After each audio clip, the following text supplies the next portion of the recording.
Mesdames, Messieurs, merci à vous toutes et toutes d'être là. On donnait procuration. André Kikulski à Monsieur Betty. Catherine Tepper à son départ, puisqu'elle est là, finalement, à René Steiner. Véronique Bourmas à M. Funchling, qui est à côté de moi. Patrice Maire jusqu'à son arrivée à M. Sperlin. Nalise Olis jusqu'à son départ, voilà, à M. Chambil. Julie Bertrand a donné procuration à Mme Stelmazik. Et M. Tlemceni donne procuration à M. Thiercy, que je n'ai pas vu en... Ah si voilà. Excuse-moi, Christian. Voilà. Et à côté de Mme Bessin. Il a changé. Bon, je ne vous dirai pas de quoi, mais Mme Bessin, c'est tout à votre honneur. Voilà. Voilà. Donc, Tlemceni à M. Thiercy. Voilà. Est-ce qu'il y a d'autres procurations? Pas de procuration? Donc, j'ai donc le regret de vous rappeler le décès de M. Paul Ganet, agent de maîtrise en retraite, décédé le 21 février dernier à l'âge de 85 ans. Au nom du conseil municipal, je renouvelle mes condoléances à sa famille et vous demande bien sûr de vous lever pour une minute de silence.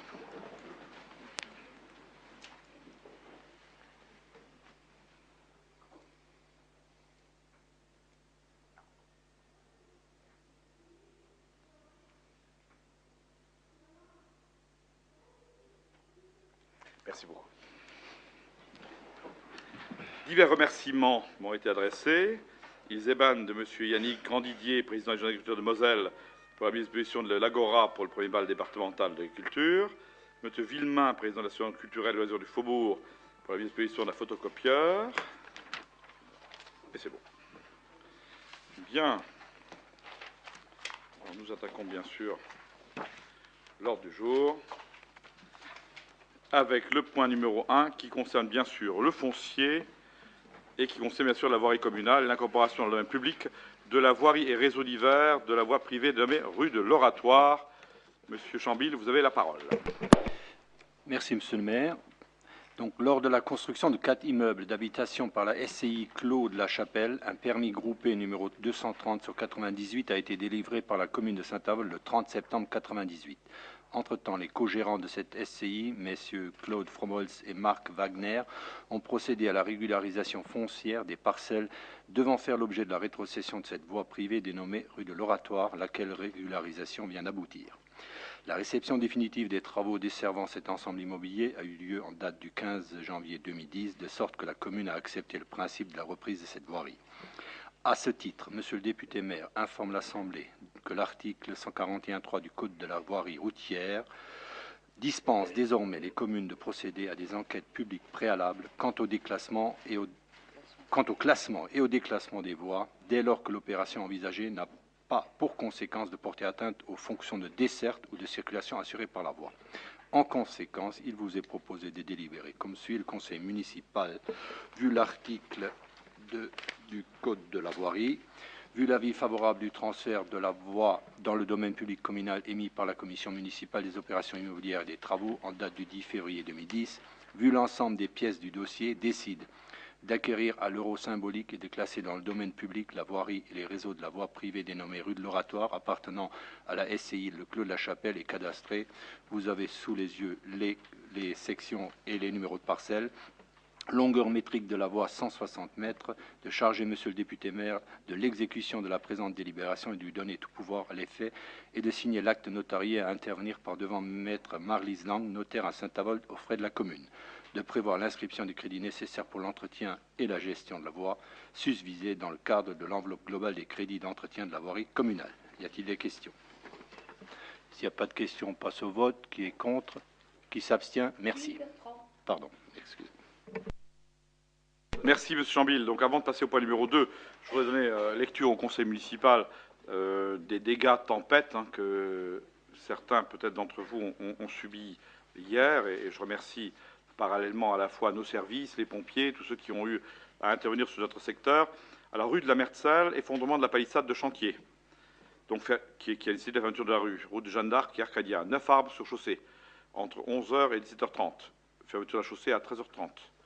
À Huchet, un arbre arraché rue des Roses, un arbre arraché rue des Orchidées, arbre couché sur une voiture plus clôture, un arbre arraché rue des Pensées, 2 arbres arrachés aux 2 entrées. À la Carrière, un arbre arraché rue Château d'Eau. 2 arbres arrachés rue Maurice Barrès, plus des câbles électriques arrachés. Au Vennec, un arbre arraché tombé sur un obus rue de Québec, pardon.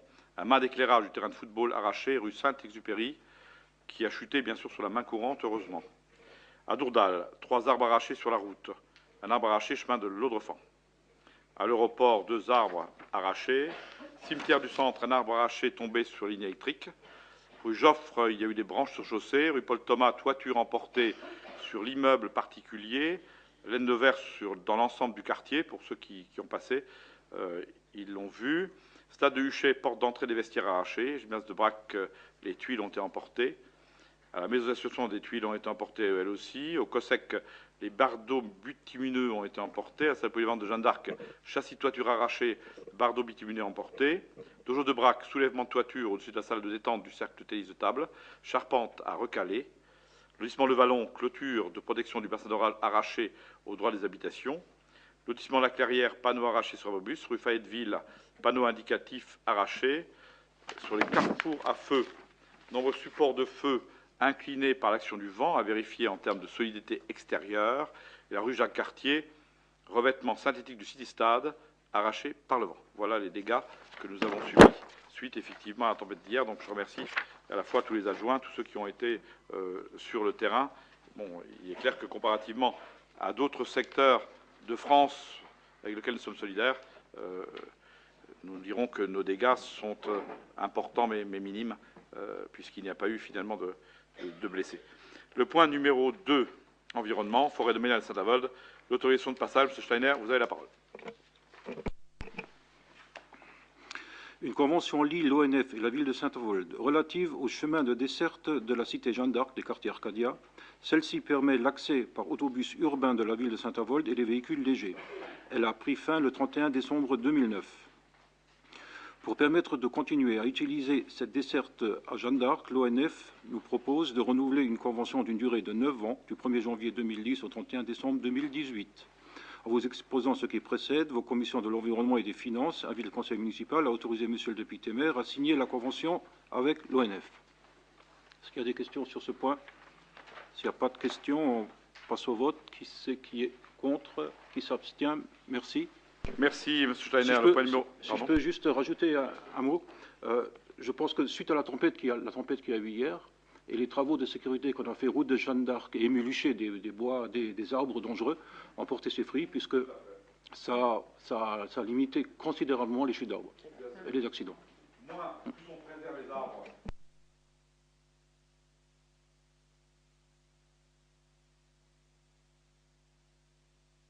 Le point numéro 3 concerne le centre culturel avec le festival Jeune Public 2010 auquel, Mme Selmazik, vous le savez, nous sommes attachés.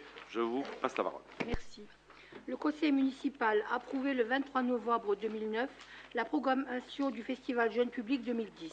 Quelques modifications sont encore intervenues au niveau des spectacles. Le spectacle Fenêtre, qui était prévu dans les locaux de la MJC, sera présenté pour des raisons techniques dans la grande salle du centre culturel.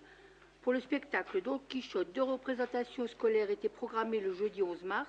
Les réservations des écoles ayant pu être regroupées sur une seule séance, la représentation de l'après-midi est supprimée.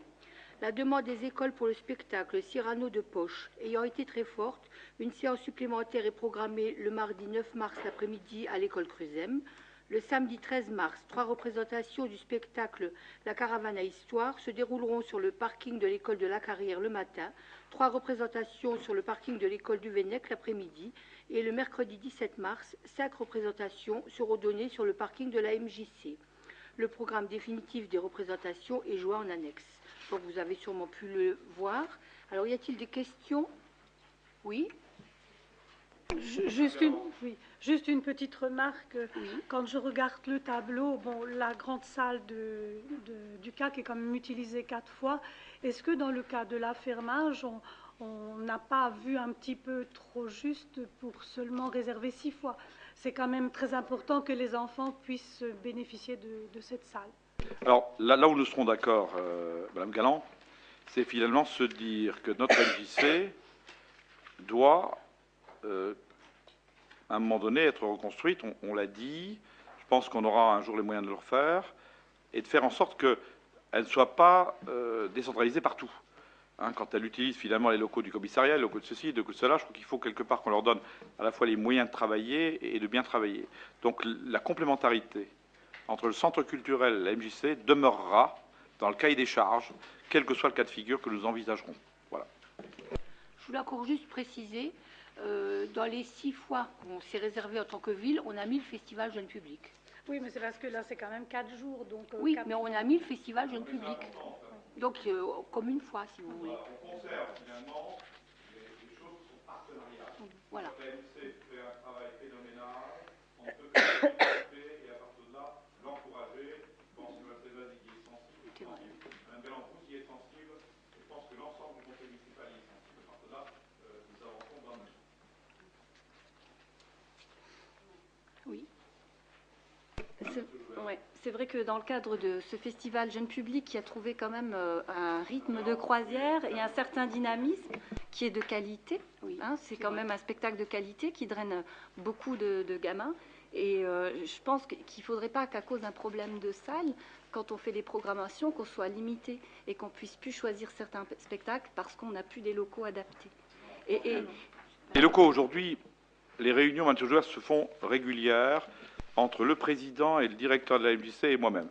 Ça veut dire quelque part que nous faciliterons chaque fois qu'il est possible un certain nombre de choses. C'est-à-dire qu'aujourd'hui, on recherche, y compris à louer, des locaux pour qu'ils ne soient pas embêtés avec les locaux du commissariat qui sont insuffisants. Mais à terme, M. Joubert, à terme, l'important, c'est que l'on finalise un vrai projet d'MJC qui soit finalement suffisamment grande pour accueillir l'ensemble des activités sur un même site. Je crois que c'est un but que l'on poursuit depuis longtemps. L'ancienne municipalité, finalement, y pensait déjà. Nous n'avons pas pu tout faire au même instant, puisque, je vous l'ai dit, le problème de la reconstruction de la MJC est lié intimement à la salle départementale. Ça veut dire que si le Conseil général décidait de faire en sorte que notre salle centre culturel devienne une salle départementale, à partir de là, nous reconstruirions bien sûr cette MJC comme il se doit. Donc il est clair que nous sommes tous d'accord sur le fait qu'il faut trouver des solutions. Pour l'instant, nous avons des solutions qui sont des solutions locales. Nous mettons en place des salles là où c'est possible, sachant que finalement, on en perd, je dirais, par le fait, quelque part, des écoles qui ferment ou des classes qui ne sont pas finalement employées. Mais ce qui est important aujourd'hui de dire, c'est que l'idéal serait finalement de, bien sûr, reconstruire une MJC digne de ce nom. C'est dans notre programme. Je crois qu'on l'a, en tous les cas, l'ensemble des gens de la majorité municipale l'ont signé. J'entends bien faire en sorte que nous puissions, un jour ou l'autre, répondre favorablement à cette promesse de campagne. M. Joubert. Pendant que s'élaboreront peut-être les plans et le financement d'une salle départementale, il faudra bien quand même qu'on continue à pouvoir permettre aux associations ou à des structures comme la MJC qui ont des spectacles à proposer, il faudra quand même qu'on loue des salles pour qu'ils puissent faire leur programmation. C'est notre but, c'est-à-dire qu'on louera les locaux qui seront adaptés. C'est-à-dire qu'aujourd'hui, j'ai trouvé que le fait de les mettre au commissariat n'était pas idéal. Et je cherche actuellement 200 mètres carrés à louer pour qu'ils puissent, de plein pied bien sûr, parce qu'il faut aussi qu'on pense au handicap, essayer de faire en sorte de les aider dans leur démarche. Donc il est clair que nous sommes aux côtés de la MJC, toutes tendances confondues ici, et j'entends bien quelque part qu'on puisse les aider au mieux. Voilà. Bon, il n'y a plus de questions, on passe au vote. Qui est contre? Qui s'abstient? Merci. Merci, Mme Selmazik. Point numéro 4 concerne une nouveauté. L'indemnité de départ volontaire de la fonction publique territoriale. Je vais laisser Jean-Claude Fuchsing vous en parler. Merci, monsieur le député maire. Le décret numéro 2009-1594 du 18 décembre 2009 a institué une indemnité de départ volontaire dans la fonction publique territoriale. Une telle possibilité est ainsi ouverte aux fonctionnaires qui quittent définitivement la fonction publique territoriale à la suite d'une démission régulière acceptée et aux agents non titulaires de droit public recrutés pour une durée indéterminée, pour les motifs suivants. Restructuration de services, départ définitif de la fonction publique territoriale pour créer ou reprendre une entreprise, départ définitif de la fonction publique territoriale pour mener à bien un projet personnel. Elle s'applique à tout agent qui démissionne dès lors qu'il n'est pas encore à 5 ans de ses droits de pension et équivaut au maximum à 2 ans de salaire brut de l'agent concerné, prime comprise, de l'année civile précédant la démission. Votre commission du personnel et le comité technique paritaire réunis, respectivement les 21 janvier et 12 février 2010, et vu l'avis favorable émis par la commission des finances, vous propose d'encadrer le dispositif pour des raisons de budget et de gestion des ressources humaines et de définir des critères d'attribution comme ci-dessous.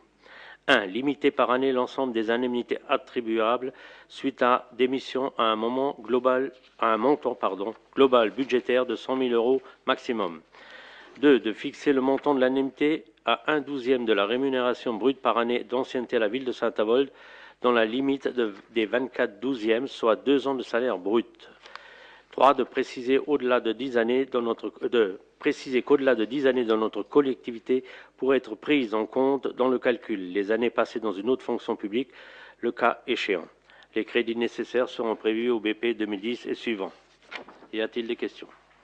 Madame Bessin.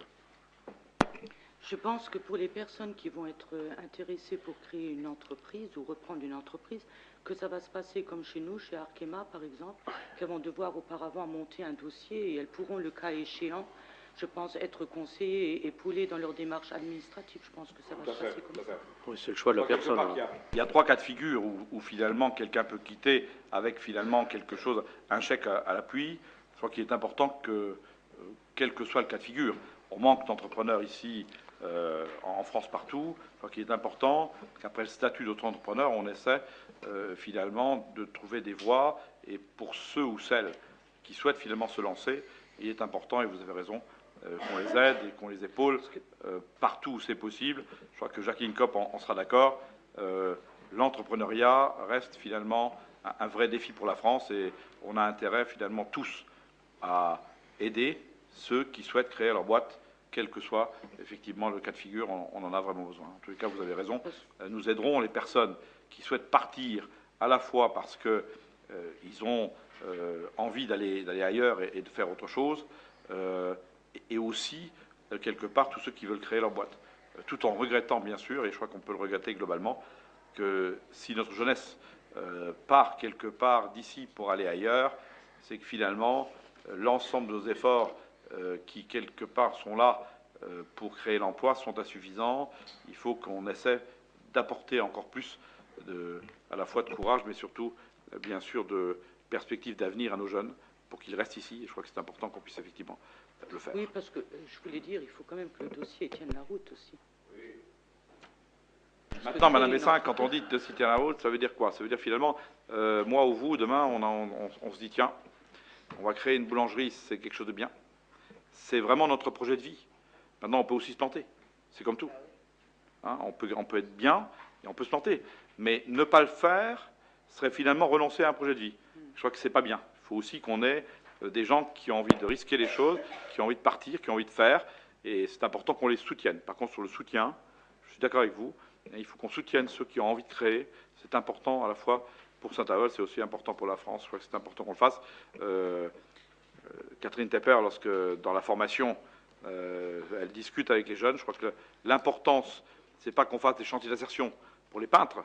L'importance, c'est que nos peintres trouvent du boulot dans les entreprises et pourquoi pas créer un jour la boîte.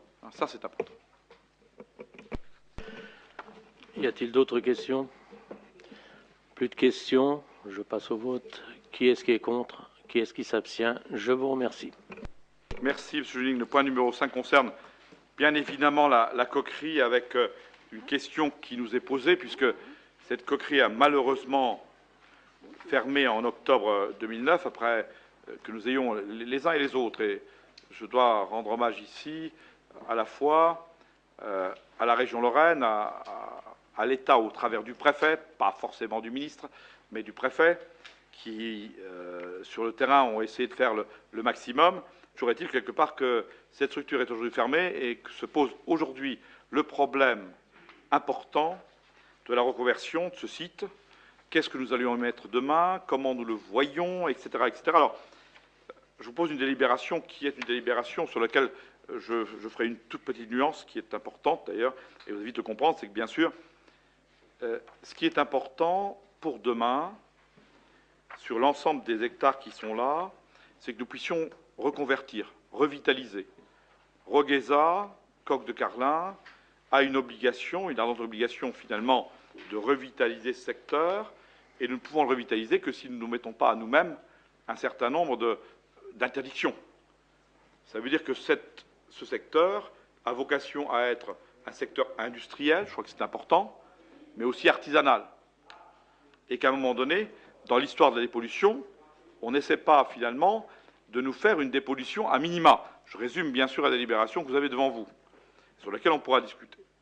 Ce qui m'importe aujourd'hui de dire, c'est de dire, bien évidemment, il y a d'abord deux solutions. La première, c'est Coq de Carlin nous propose très rapidement un repreneur après dépollution. Donc on connaît déjà l'usage du repreneur. À partir de là, nous pouvons avoir, les uns et les autres, différentes exigences, mais du fait que nous ayons déjà le repreneur, on peut adapter les exigences au repreneur qui arrive. Soit Rogueza ou Coq de Carlin n'a pas de repreneur dans l'instant. Auquel cas, il faut qu'on soit exemplaire en matière de dépollution. Exemplaire pourquoi? Parce que, bien évidemment, si je regarde Thierry Zimny, et nous avons assez lutté pour cela, lorsqu'on discute finalement de Total pour la reconversion, on dit on met Porcelette parce qu'on veut faire une usine finalement un peu dans la verdure. Ce qui est un concept sympathique. Concept sympathique qu'on pourrait transposer quelque part ce Coquerie de Carlin dès l'instant où on a du temps. Donc je vous propose une délibération qui sera un peu rectifiée dans ce sens-là, parce que je la trouve un peu dure, mais qui restera finalement dans l'objectif. Soit Coq de Carlin nous propose très rapidement un repreneur identifié, auquel cas nous adoptons bien sûr les exigences des pollutions, repreneur identifié, créateur d'emplois dans l'immédiat, soit quelque part il n'y a rien à l'horizon, auquel cas je demande que nous soyons exemplaires en matière de dépollution sur ce site, pour nous permettre bien sûr de faire en sorte que ce site demain soit créateur d'emplois, mais créateur d'emplois dans quelques années, mais qu'on fabrique une belle zone qui soit développement durable, où l'on traite finalement les eaux, le ruisseau, tout ce qui est effectivement autour et que connaît bien à la fois Jean-Claude Brem et d'autres. Ça veut dire qu'il y a vraiment deux phases qui sont pour moi importantes. Il y a une phase de première approche qui peut très bien, parce que j'avais Michel Escoing ce matin au téléphone en disant il y a des gens qui s'intéressent aujourd'hui à l'après-coquerie. Michel Escoing me disait ce matin très gentiment, mais vous le garderez pour vous sympathiquement, que quelque part il y a des choses qui se parlent déjà pour la reprise. Donc c'est pas inintéressant en termes d'emploi pour nous, à l'heure où finalement on parle de reconversion, de revitalisation.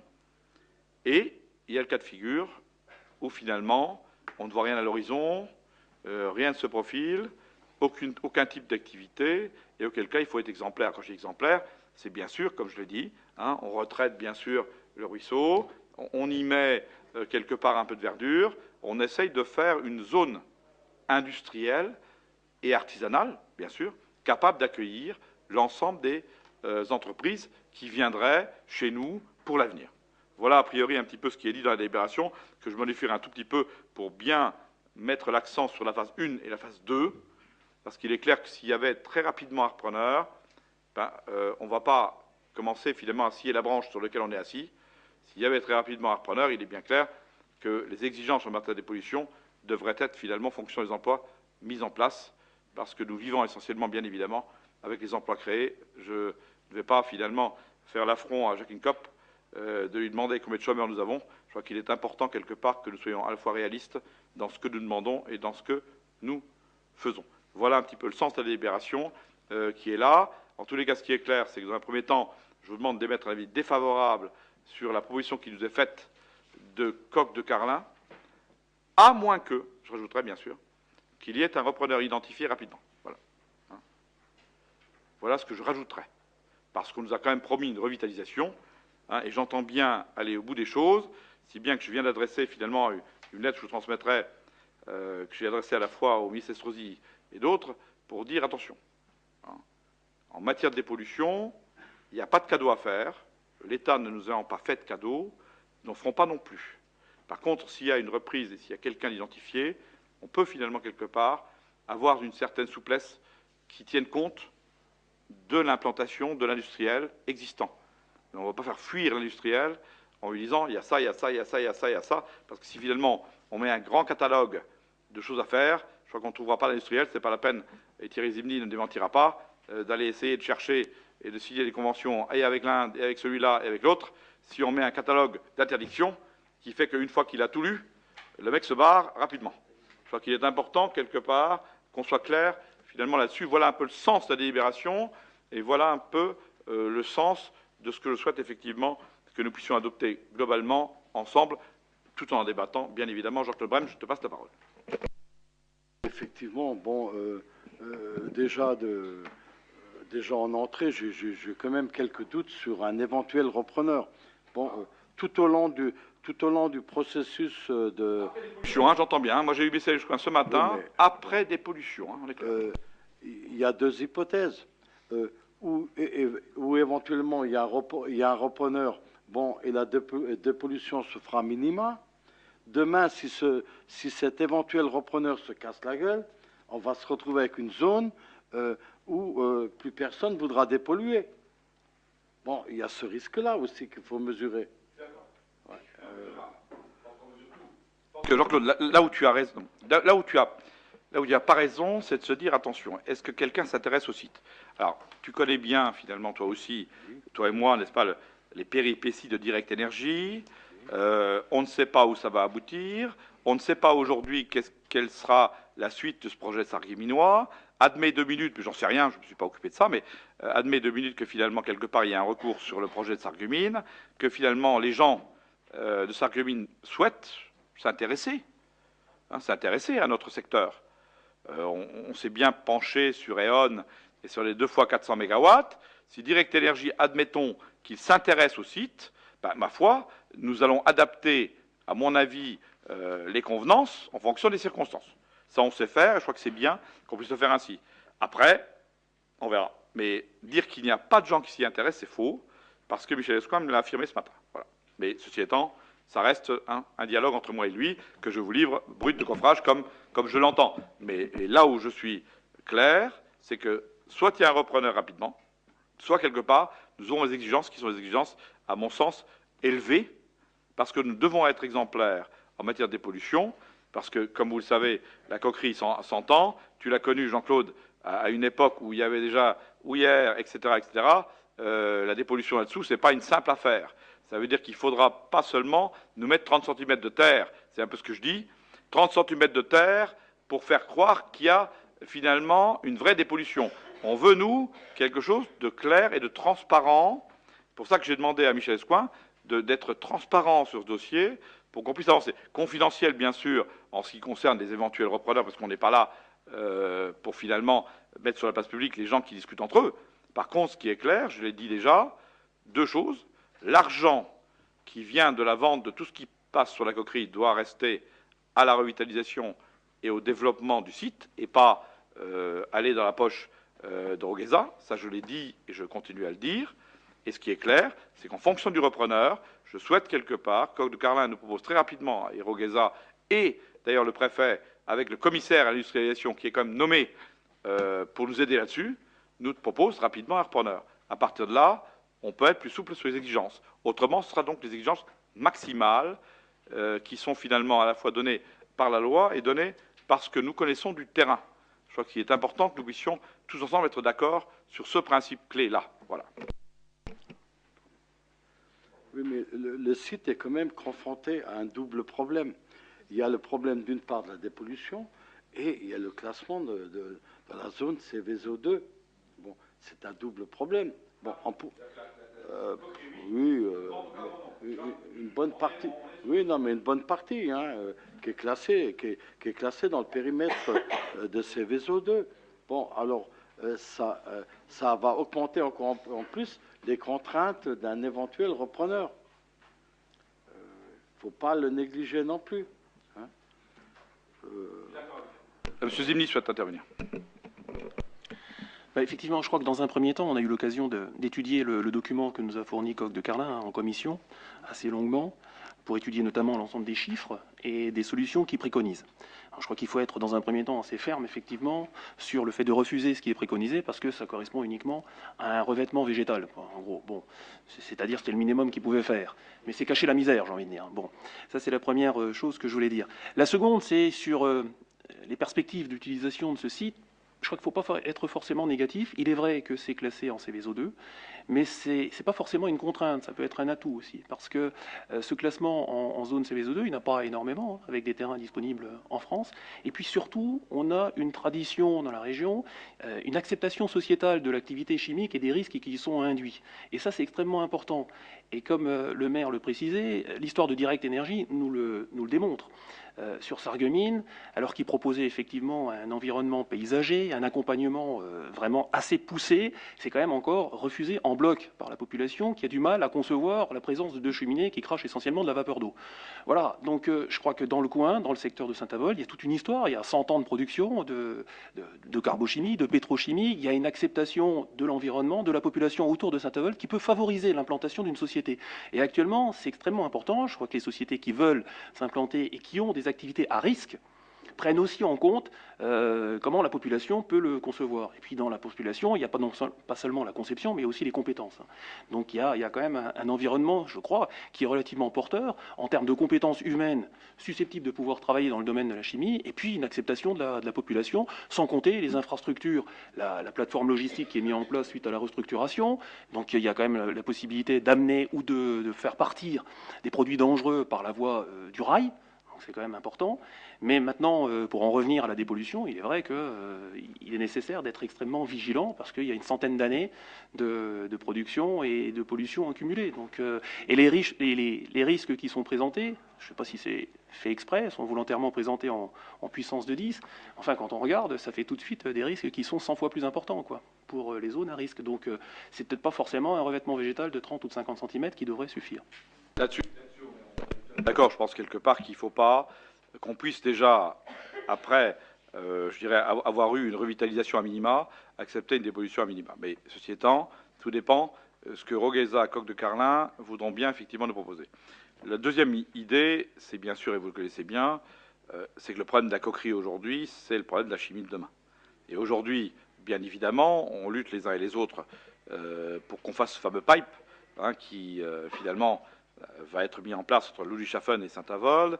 J'ai proposé tout récemment qu'en plus du pipe, on parle aussi du CO2 et qu'on mette un tuyau supplémentaire pour capter le CO2, pour qu'on revitalise véritablement notre secteur. Je crois qu'il est important qu'on puisse à la fois y penser et à la fois créer un certain nombre de choses. Alors, bien sûr, on n'a pas sur notre territoire des sociétés qui sont des moindres. On a Total, on a Arkema, on a E.ON. On a quand même finalement des gens qui peuvent demain nous donner un coup de main réellement à revitaliser le secteur. Alors bien évidemment, on signera, je crois, que le président Masseret dans quelques temps avec la région, c'est l'histoire de chimie verte, je crois qu'il est important quelque part qu'on puisse aller vers là. Mais ce qui me semble fondamental, et je crois qu'on sera d'accord Jean-Claude là-dessus, c'est de se dire, ne faisons pas les choses à minima. Faisons les choses réglementaires qui nous permettront demain, dans n'importe quel cas de figure, de pouvoir, la tête haute, faire en sorte d'accueillir de nouvelles entreprises dans un environnement sain. Voilà finalement ce que je souhaitais proposer dans cette délibération et ce que Thierry Zimny disait, en disant finalement, bien évidemment, ne mésestimons pas non plus l'attrait du secteur, parce que je continue, moi, dans mon fort intérieur, à croire que Rogueza ne voulait pas d'un concurrent trop proche. Mais ce n'est pas parce que Rogueza ne voulait pas que le site est inintéressant. Et je pense que le site peut être intéressant pour des activités connexes. Et je suis assez d'accord avec Thierry Zimny en disant que nous devons lutter pour trouver les activités connexes qui vont bien et qui font en sorte de amener par l'un ou par l'autre. Ce qui est important, c'est que le site s'y prête. Je crois que c'est important qu'on puisse le faire. Jean-Claude, tu termines et moi je te donne la parole à Thierry Joubert après. De CO2, là, je suis très sceptique. Moi, je me demande où on va stocker. Bon, premièrement, il faut que les terrains s'y prêtent. Hein. Bon, oui, encore, oui. Bon. Deuxièmement, oui. Deuxièmement, ça a un coût. Projet parce que CO2, Jean-Claude, c'est le projet que je connais le mieux dans le secteur. Ça veut dire quelque part, le projet Ulcos, on le suit avec Thierry Zini depuis longtemps. Hein, qu'est-ce qu'il voulait faire? Il voulait partir de Gandrange pour amener dans la région parisienne. Bon, voilà. Maintenant, nous, on se dit, il faut quelque part qu'on se greffe à ce projet, qui parte de l'Allemagne, parce qu'à Ludwigshafen, ils ont aussi du CO2, à Karlsruhe, ils en ont aussi, nous en avons encore. Il faut qu'on fasse quelque chose qui ait du sens. Et à partir de là, on peut être finalement reconnu dans un projet européen qui tienne la route. Ça, c'est pour l'avenir, mais notre rôle à nous, c'est bien sûr de construire l'avenir. Mathieu Joubert, vous souhaitez parler? Il est important, effectivement, de se positionner avant le 11 mars, puisqu'on a quand même une échéance par rapport aux observations qui étaient formulées par Michel Escoing. Si on ne disait rien, on avait cette proposition de couche végétale, de revêtement simple, sans dépolluer en profondeur. Donc c'est important, effectivement, de dire, nous, ça ne nous convient pas. Mais moi, je voulais savoir si vous aviez déjà fixé, à moyen ou long terme, les dates à partir desquelles, effectivement, on mettra... on réalisera le projet si on n'a pas de proposition. Parce qu'on va attendre un certain temps, vous le dites, mais combien de temps? Je crois qu'on n'attendra rien du tout. Je crois qu'à un moment donné, Mathieu Joubert, le problème est clair. Dès l'instant où nous avons délibéré contre, nous sommes contre. À partir de là, la seule chose que nous mettrons, je dis sur la feuille qui est là, hein, et je demande à Jean Melcher de regarder cela pour que l'écriture soit bien claire et conforme à nos souhaits, c'est de se dire que nous examinerons, bien sûr préalablement, tous les projets qui seraient finalement des projets intéressants pour l'emploi dans le secteur. Donc il est clair que nous le ferons, mais on ne donnera pas de délai. C'est-à-dire qu'à un moment donné, nous resterons défavorables. On redélibérera dès l'instant où nous avons connaissance d'un projet. Pour l'instant, nous y sommes défavorables globalement. Nous souhaitons tous, et je pense qu'il faut que nous soyons unanimes là-dessus, qu'on nous remette un site qui soit conforme à l'acceptation d'une entreprise industrielle et artisanale. Je pense là-dessus, on est clair. Parce que je ne vois pas pourquoi on accepterait l'industrie et qu'on n'accepterait pas le carreleur ou la PME qui voudrait s'implanter ici. Je crois que quelque part là-dessus, on est clair. Et ensuite, qu'on ne nous prenne pas, et je crois que je suis d'accord avec Jean-Claude Brem pour une fois là-dessus, qu'on ne nous prenne pas pour des billes, à nous dire que finalement, il y a des choses ici et là sur lesquelles on ne peut rien mettre.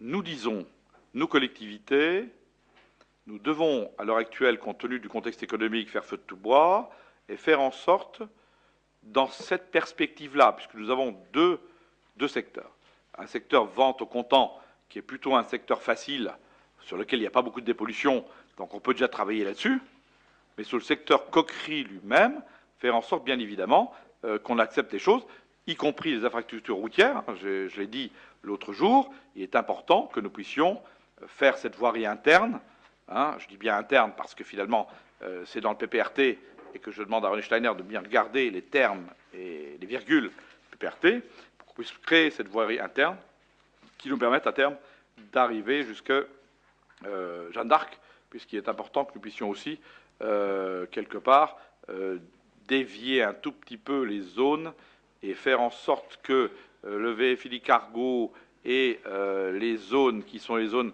actuellement écoparcs, qui vont demain avoir besoin de wagons, besoin de chemin de fer, besoin de ceci, puissent être reliés entre elles, à la fois vers l'autoroute et vers la plateforme dont signalait Thierry Zini, en disant finalement, cette plateforme, elle n'est pas seulement pour Total, elle sera aussi pour les autres. Je crois qu'il est important qu'on puisse mettre par wagon ce qu'on peut mettre sur les wagons. Ça évitera toutes les problématiques qu'on connaît, de maires qui interdisent les accès, des camions, parce que c'est des déchets, etc., etc., etc. Je crois qu'il est important, quelque part, qu'on soit relativement unanime là-dessus, et que notre commission de l'environnement, qui est en charge un petit peu d'être notre garde-fou, suive ça d'un point de vue important. Quelle est la personne de l'opposition qui est dans la commission de l'environnement, M. Steiner? C'est vrai, donc Jean-Claude, c'est OK, tu suis ça avec Steiner. Moi, je veux bien quelque part que là-dessus, on n'ait pas d'antinomie. Je veux que sur le problème industriel, sur le problème de développement, et sur le problème d'environnement, on soit toujours tous en phase. Voilà. J'avais encore une dernière question. Je vous en prie. Lorsque vous avez dit on pourrait transposer le projet de Porcelette sur ce site. Non, pas ça. Je dis quelque part, quand il s'agissait, M. Joubert, de chercher un endroit pour mettre du photovoltaïque, j'ai bien senti chez GDF Suez, chez Total, un sentiment de mettre plutôt une usine dans la nature et pas tellement au milieu des cheminées. Donc l'idée simplement, c'est de recréer avec, je dirais, cet espace, qui est un espace aujourd'hui, qui est un espace industriel de plus de 100 ans, qu'on puisse y recréer un peu de naturel et un peu de nature sur le lieu, hein, on est clair. Hein. Parce que je pense que le plus nature va pouvoir nous apporter peut-être d'autres types d'entreprises. Je dis bien ça à maxima, si l'on devait attendre longtemps. Je ne pense pas qu'on attende longtemps, parce que je suis assez d'accord avec Thierry Zimny en disant que nous aurons, je dirais, un repreneur, je dirais, dans les prochaines années. Jean-Michel, je t'ai déjà piqué finalement ton temps de parole, parce que je n'ai même pas remarqué quelque part que tu étais le rapporteur, et je m'en excuse, mais voilà, je te laisse parler, parce que c'est quand même toi qui as regardé ça de près. Enfin, avant de vous donner lecture de cette délibération, je voudrais juste apporter une petite précision. Il y a quand même une convention qui a été signée pour le démantèlement et la dépollution entre les Charbonnages de France et Rogueza, et qu'un montant de 20 millions d'euros ont été placés sous séquestre chez un notaire. Il faudrait quand même que cet argent soit utilisé à bon escient, parce qu'il est aussi dit dans cette convention que si la somme totale n'est pas utilisée, c'est Rogueza, ou enfin les Allemands, qui vous mettront cet argent dans la poche. Donc, soyons, il y a de quoi faire, mais soyons prudents quand même. Voilà. Sinon, si vous êtes d'accord, je vais vous donner lecture de cette délib. Les activités de la coquerie de Carlin ont cessé en octobre 2009. Suite à cet arrêt, Coq de Carlin a transmis à la ville une proposition d'utilisation du site. La proposition est de ne pas modifier l'usage actuel du site, mais de retenir un usage industriel. Ceci, compte tenu que les terrains libérés sont situés à l'intérieur d'un site industriel ne permettant pas d'accueillir un autre usage qu'industriel, que les cartes d'aléas élaborées dans le cadre du plan de prévention des risques technologiques PPRT de la plateforme chimique vont devenir les orientations du règlement d'urbanisme sur le bâti existant et futur. La cessation d'activité de Coq de Carlin ne modifie pas le périmètre du PPRT. D'un point de vue des règles d'urbanisme de la ville, le site est situé en zone UX du PLU, en Z1 du PIG, ainsi que dans le périmètre du PPRT prescrit. La zone UX autorise l'implantation de toutes les activités économiques. Le règlement de la zone Z1 autorise l'implantation, au-delà des simples constructions industrielles, de services pour peu que ces implantations soient nécessaires à l'avenir des activités industrielles en place. Concernant le PPRT, une mise à jour des périmètres est actuellement à l'étude. Il ressort qu'une requalification exclusivement industrielle du site comme proposée par Coq de Carlin semble réductrice car elle exclut de fait toutes les activités connexes, logistiques par exemple. Du point de vue environnemental, la procédure de cessation d'activité, qui comprend les travaux de mise en sécurité, de démantèlement des installations et de dépollution des sols, doit faire l'objet d'un arrêté préfectoral validé par la DREAL, ex-DRIR, et imposé à l'industriel. À ce titre, pour permettre une réutilisation ultérieure multiple du site, il convient que l'industriel procède à une dépollution intégrale et profonde du site et ne se contente pas de la mise en place d'une couverture à partir de matériaux inertes des zones polluées, comme proposé par Coq de Carlin dans son courrier. Une dépollution totale permettra d'éviter toute restriction future d'usage des terrains et de constructibilité. Il est également à noter qu'une dépollution totale permettra, dans le cadre de la remontée de la nappe phréatique, des écoulements sur un sol dépollué. La dépollution pourrait être réalisée sans mouvement de terre, par captage des polluants en profondeur. Les techniques adaptées existent. Il est donc proposé à Monsieur le maire à émettre un avis défavorable sur la proposition de Coq de Carlin, de demander à Coq de Carlin une carte détaillée des pollutions in situ, de demander à Coq de Carlin une nouvelle proposition de dépollution, de demander à Coq de Carlin d'associer les entreprises locales aux opérations de démantèlement des installations du site et d'envisager toute procédure visant à contraindre l'industriel à une dépollution totale du site. Voilà. Je demanderai pour qu'on soit bien clair, à ce que l'on rajoute enfin, en revanche, si Coq de Carlin, Rogueza, les services de l'État, département, région, proposent un repreneur identifié, nous adapterons les conditions de dépollution en fonction des contraintes et des emplois créés dans le domaine industriel et artisanal. Que je veux quelque part qu'il soit dit, quelque part que nous souhaitons des emplois industriels et artisanaux dans le secteur. Voilà. Voilà, ben, s'il n'y a pas d'autres questions, on passe au vote. Qui est-ce qui est d'accord avec cette qui est-ce qui est d'accord avec cette proposition? Feinteur, monsieur Chambil. Voilà. Je chante un peu, voilà. Merci Jean-Michel. Point numéro 6 concerne bien évidemment notre débat d'orientation budgétaire qui ouvre à la fois les débats d'avant-budget. Alors, vous connaissez finalement tout le principe, puisque ça fait un certain temps que nous en discutons ensemble. Alors, sur la fiscalité, je vais déjà vous rassurer, le premier adjoint me l'a indiqué tout à l'heure, nous n'augmentons donc pas la fiscalité en 2010, donc pas d'augmentation des taxes locales en 2010. On va essayer finalement de passer le cap, on l'a dit, tout en regrettant bien évidemment à la fois la réforme de la taxe professionnelle sur laquelle, quelque part, je ne suis toujours pas d'accord avec le gouvernement. Ceci étant, vous le savez, je vous l'ai déjà dit, regrettant bien évidemment le peu d'engagement de l'État sur notre secteur à nous, et je renouvelle finalement notre souhait de voir la Moselle-Est un peu mieux traitée que ce qu'elle est. Lorsque si je livrais tout à l'heure aux journalistes simplement ma vision des choses à propos finalement du rapport Blanc, quand on voit quelque part le ministre Michel Mercier vous dire bien évidemment on va faire un canal, Moselle-Saône, etc.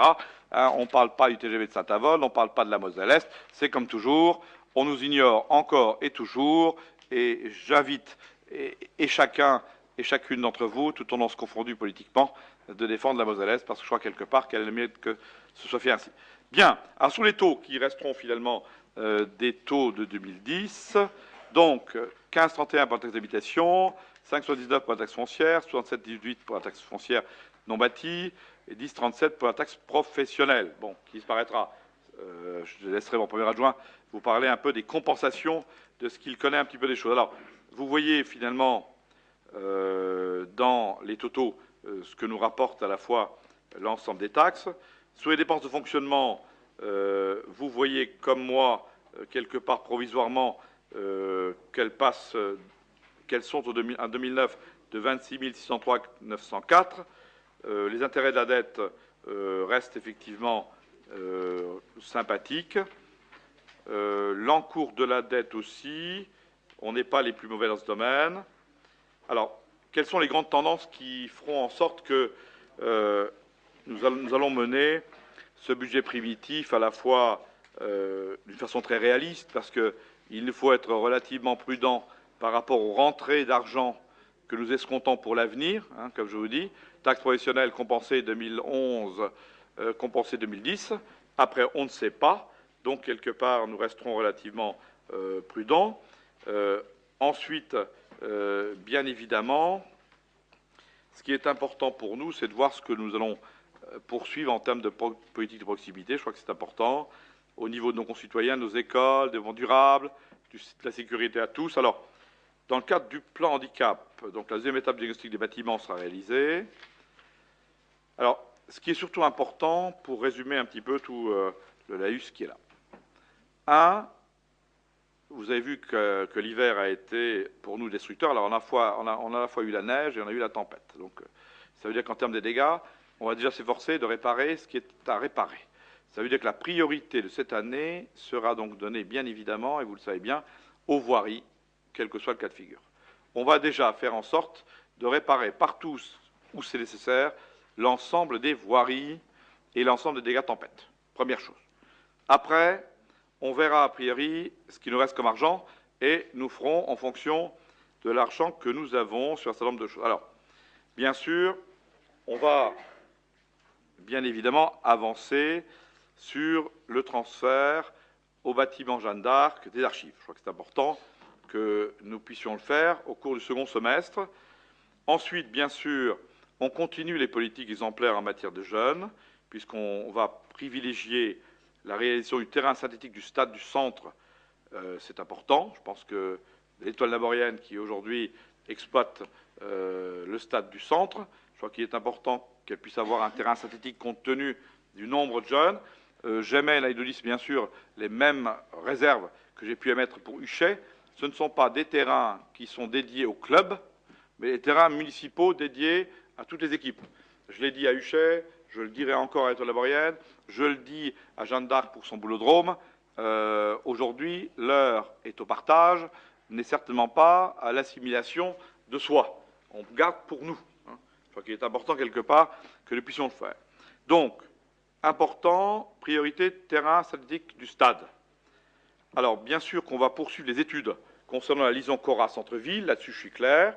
On poursuit cette année les études pour nous dire, bien évidemment, et Jean-Michel Chambil, je charge de cela, s'il est intéressant ou non, que nous puissions, bien sûr, faire cette liaison par la rue de l'Oratoire. Et ce qui est important aujourd'hui, c'est que je souhaite, bien évidemment, que l'on partage ou que l'on puisse finalement faire de façon très signalétique, mettre des barrières ou autres, entre le parking de la piscine et la voie d'accès, qui est une séparation par un îlot, par quelque chose, pour que celui qui se gare sur le parking de la piscine ne se croit pas finalement sur la route, puisque quelque part nous avons maintenant un accès par là. Avant il n'y en avait pas. C'est important quelque part que l'on traite ce problème. Jean-Michel Chamby, je souhaite que vous le traitiez effectivement en priorité. Bien sûr, ensuite, bien sûr, ce giratoire rue Altmeyer qui descend à la fois de la rue en verrerie avec l'ex-record, je pense que nous le ferons cette année, puisqu'il conditionne aussi le développement de la friche record. Il est important que, pour Match et pour d'autres, nous puissions régler ce problème-là. Je crois qu'il est important, quelque part, que nous fassions encore des travaux de sécurité liés au stade nautique. J'ai quand même bon espoir, en 2010, que nous puissions prendre des délibérations en comité de communes pour que nous puissions prendre en compte les nouveaux stades nautiques, hein, qui sera peut-être moins ambitieux que nous souhaitions faire au départ. J'ai demandé à ce qu'on le reconsidère un peu, mais permettra finalement, bien sûr, à la fois d'avoir des choses très nouvelles pour nos écoles, etc.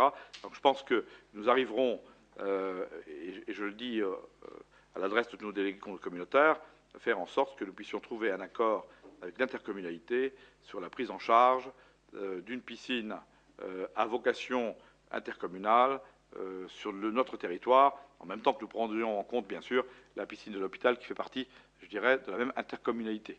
Donc c'est pour ça que je vous demanderai, bien sûr, que nous fassions les travaux de sécurité nécessaires cette année, notamment sur l'ancienne piscine, parce que le temps de construire, ça sera quand même 2014, ce ne sera pas finalement, ou 2013, ce ne sera pas demain matin non plus. Alors, on va quand même procéder, bien sûr, au rehaussement des luminaires des boules, qui conviendra de remplacer par des luminaires à haut rendement équipés d'ampoules basse consommation. Là, vous avez vu quelque part que nous avons en travers de la ville un certain nombre de luminaires boules qui nous coûtent un maximum en termes de consommation. Je demande à ce que la commission ad hoc de l'environnement se penche un peu là-dessus. Comme je voudrais bien que la commission de l'environnement se penche un tout petit peu sur les chauffages, en règle générale, avec la commission des travaux, sur les chauffages et les températures dans certaines salles et dans certains lieux. Et j'aimerais bien que nous aboutissions. Alors c'est un gros chantier. Depuis 2001, je souhaitais finalement arriver à bout. Je ne suis toujours pas arrivé à bout, de faire en sorte que nous puissions avoir des températures adaptées. Aujourd'hui, finalement, la consommation énergétique et la consommation d'énergie est importante. Je crois qu'il est important, quelque part, qu'on fasse des économies là-dessus. À partir de là, il faut que nous trouvions les moyens partout où c'est possible. Alors, quand on rentre dans cette salle, que ce soit une salle d'école ou salle autre, on s'aperçoit très vite que c'est chaud, fort chaud, ou quelquefois très chaud. Donc, je demande à ce que la commission de l'environnement s'empare très rapidement de cette affaire-là pour trouver, avec la commission des travaux, Jean-Michel Chambil, des solutions adaptées, quitte à ce qu'il faille finalement procéder par tranche aussi. Économie d'énergie partout c'est possible. Je crois que c'est important que nous puissions le faire. Alors, autant en termes d'ampoules basse consommation, donc nous commencerons à faire au fur et à mesure des travaux des rues. On changera aussi, peut-être pas les candélabres, mais au moins finalement les ampoules partout où c'est possible. Alors par tranche, alors je demanderai aussi à la commission de veiller à faire en liaison avec Jean-Michel Chambil, qui est au conseil d'administration d'Energis, qu'on puisse faire des tranches fonctionnelles. Quand Énergis fait des travaux, la commune fait des travaux, et on fait en même temps les candélabres. On peut faire les candélabres tout seul, ça n'a pas de sens, etc. etc.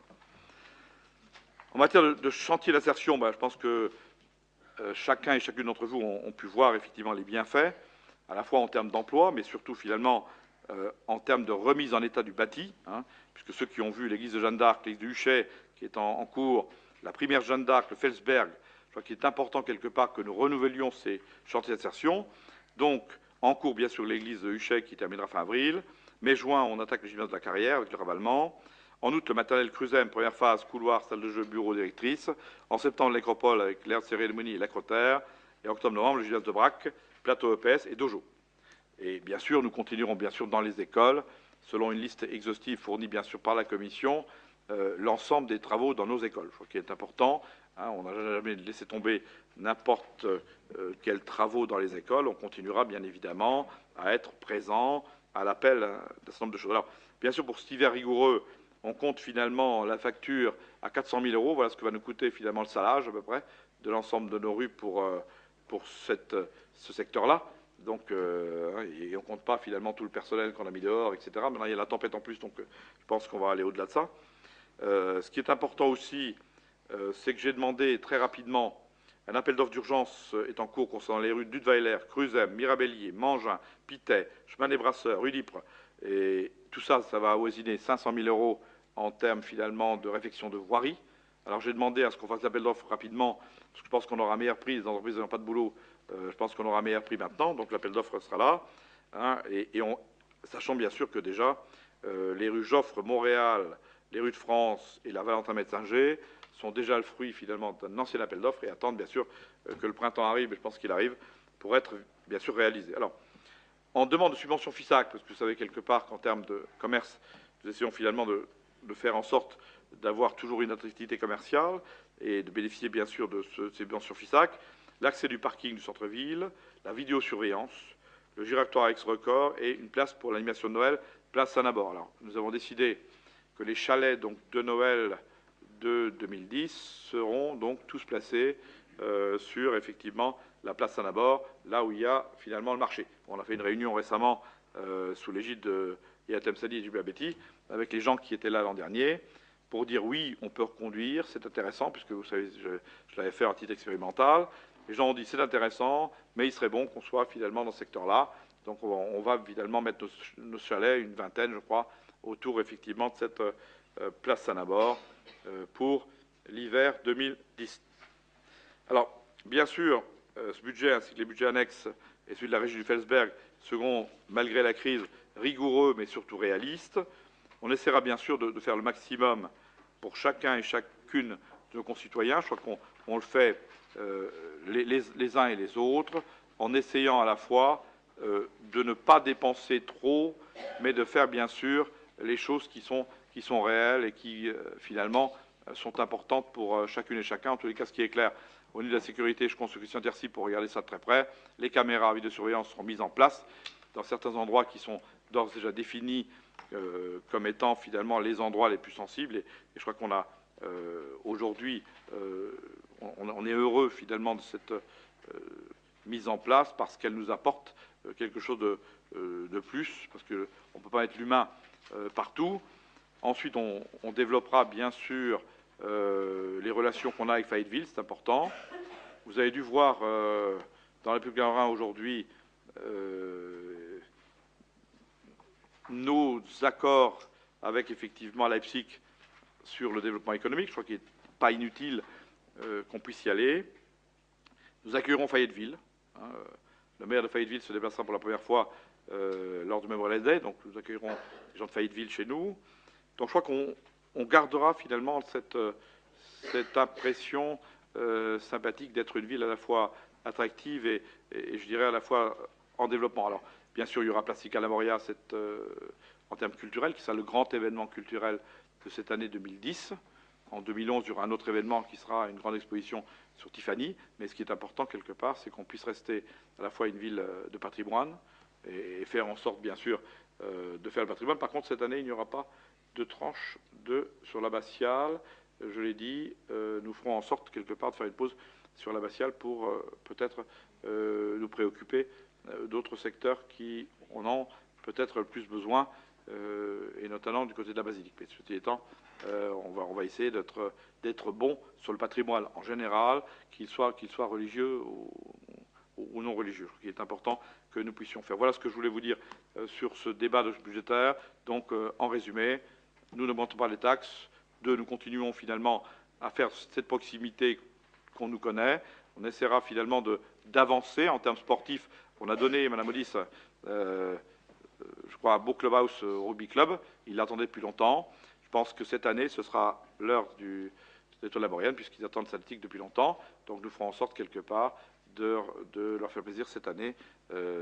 C'est leur tour. Et nous verrons, puisque nous avons aussi prévu de mettre des box, je crois que je Betty, du côté du centre équestre, à faire en sorte aussi que nous mettions quelques box au niveau du centre équestre, sur lesquels nous avons quelques soucis, mais sur lesquels je pense que nous trouverons avec le président Ketterer et son trésorier Dekman des solutions sympathiques et un projet commun qui nous permettra, Madame Baudis, d'avancer. En tous les cas, ce qui est clair, c'est que je les vois très prochainement et j'entends bien que nous puissions ensemble avancer là-dessus et nous essaierons bien sûr de faire des choses les uns et les autres. Alors, c'est le DOB, c'est pas toujours l'idée de ceci ou cela. L'autre fois, on n'a pas pu discuter, bien évidemment, de ce problème de regroupement hospitalier. Alors, vous savez que je reste très convaincu que le plateau technique unique n'est pas la bonne solution. C'est mon avis, ça restera mon avis. Maintenant, les colonnes de la presse pourront faire ce qu'ils veulent. Ça reste effectivement mon avis. Ce qui est important pour nous, c'est de préserver l'avenir. L'avenir se déclinant, bien évidemment, en termes d'emploi sur le secteur de Saint-Avold et pas quelque part des choses qui sont mises en place dans les secteurs qui sont pour nous relativement flous. En tous les cas, ce qui est clair, c'est que je continuerai finalement à être un défenseur de l'emploi local, qu'il soit hospitalier, Hôpital Le Mire, ou qu'il soit finalement Clinique Saint-Labor. Je crois qu'il est important que nous puissions avoir sur notre site de Saint-Avold, parce que nous avons encore des industries chimiques, nous avons encore des choses qui sont importantes sur lesquelles il y a quelques dangers, que nous puissions avoir bien sûr tout ce qu'il faut pour pouvoir soigner les gens sur place, en tous les cas en termes de première intervention notamment. Voilà ce que je souhaitais vous dire et je reste bien sûr à votre disposition. Alors j'essaierai, Jacques Julien, vous donner quelques mots et son sentiment sur le texte professionnel et ensuite bien sûr nous ouvrons bien sûr le débat et chacun peut parler très librement. Oui, alors moi je voudrais juste apporter une confirmation. Ce matin, alors pour être précis, à 11 h, nous avons été destinataires d'un mail des services fiscaux qui nous ont donc informé des recettes pour 2010. Alors c'est un peu plus compliqué à lire qu'avant avec la taxe professionnelle, donc Madame Bétain s'est penchée là-dessus et m'a confirmé une demi-heure avant cette séance qu'on ne perdait pas un centime donc, par rapport aux recettes de 2009. Par contre, il n'y a pas de bonne nouvelle, on n'en a pas un de plus non plus. Donc voilà, ça il faut le savoir. Oui, alors donc il va falloir qu'on serre un peu le fonctionnement, mais bon, on aura au moins pour 2010 les mêmes recettes qu'en 2009. Voilà, c'est tout ce que je voulais apporter comme précision. Voilà. Je te laisse la parole. Madame Bessin, vous avez... Voilà. Madame Bessin, je te laisse la parole, je vous en prie. Merci Jean-Claude. Ah, mais c'est un homme galant. Un homme galant. Non, je suis rassurée, je voulais poser la question, mais j'ai ma réponse. Je voulais savoir ce qu'allaient devenir les 4 taxes pour 2010, les prévisions, mais vous avez donné la réponse. Voilà, Madame Bessin, on va essayer ensemble. J'étais inquiète quand j'ai vu la dette par habitant de 2009 à 2010 d'augmenter quand même de près de 240 € par Naborien. Mais on n'est encore pas très mauvais par rapport aux autres communes. Quelle est l'idée aujourd'hui? Vous savez quelque part que repose aujourd'hui sur les communes un tas de choses qui ne reposaient pas dans le temps. Donc il est clair qu'aujourd'hui, l'optique est claire, nous essaierons de gérer un bon père de famille. Ça veut dire, nous essaierons de faire le maximum avec l'argent que nous aurons. Et à partir de là, lorsque nous n'avons pas l'argent pour faire, nous ne ferons pas. Point. Je crois qu'il est important aujourd'hui que nous puissions avoir cette attitude-là. Alors, on ne va pas encore pénaliser en plus les ménages qui sont déjà dans des situations économiques difficiles. On va pas, voilà. Donc on va essayer, Madame Bessin, vous et nous, de faire en sorte de faire au mieux dans chaque cas de figure.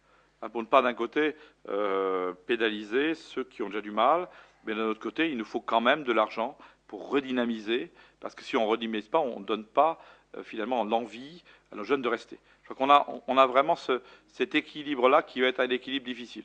C'est-à-dire qu'il faut à la fois de l'argent pour aller chercher l'emploi là où il est. Il faut encore de la détermination pour nous défendre, pour dire finalement ne nous enlevez pas tout ici, amenez-nous des industries et nous en avons besoin. Je crois qu'il faut le faire.